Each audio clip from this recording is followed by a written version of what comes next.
अखिलाचार्य कृतज्ञो मेदिनीपतिः श्रीपदश्रीदशाध्यक्षो महाशङ्खकृतान्तकृत महावराहो गोविन्दशुषेण कनकाङ्गदे गुह्यो कवियोगहनो मुक्तशङ्करगदाधरः मेधाश्वाङ्गोजितः कृष्णो दृढः सङ्कर्षणोच्युतः वरुणो वारुणो वृक्षः पुष्कराक्षो महामनाः भगवान् भगहानन्दी वनमाली हलायः आदित्यो ज्योतिरादित्यः सहिष्णुर्गतिसत्तमः सुधन्वाखण्डपरशुर्धारुणो द्रविणप्रदः दिवस्पृक्सर्वदृग्व्यासो वाचस्पतिरयोनिजः त्रिसामासामगः साम निर्वाणम् भेषजम् विषम सन्न्यासकृच्छमः शान्तो निष्ठा शान्तिपरायण शुभाङ्गः शान्तिरस्रष्टा कुमुदः कुवलेशयः मोहितो गोपतिर्गोप्ता वृषभाक्षो वृषप्रियः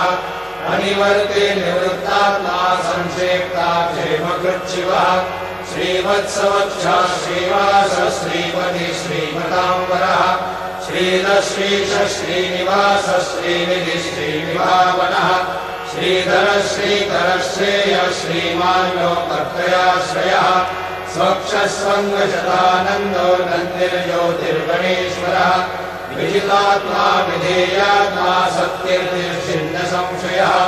उदीर्णः सर्वतश्चक्षुरणीशः शाश्वतस्थिरः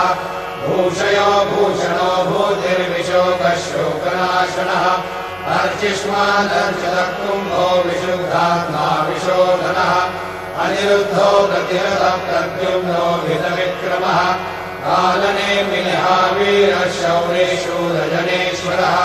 त्रिलोकात्मा त्रिलोकेशः केशवः केशिः हरिः कामदेवः कामपालः कामीकान्तकृतागमः अनिर्देश्य पूर्विष्णुर्वीरोऽनन्तो धनञ्जयः ब्रह्मण्यो ब्रह्मकृद्ब्रह्मा ब्रह्म ब्रह्मविवर्धनः ब्रह्मविद् ब्राह्मणो ब्रह्मे ब्रह्मज्ञो ब्राह्मणप्रियः महाक्रमो महाकर्मा महातेजा महोरगः महाक्रतुर्महायज्वा महायज्ञो महाहविः स्तव्यः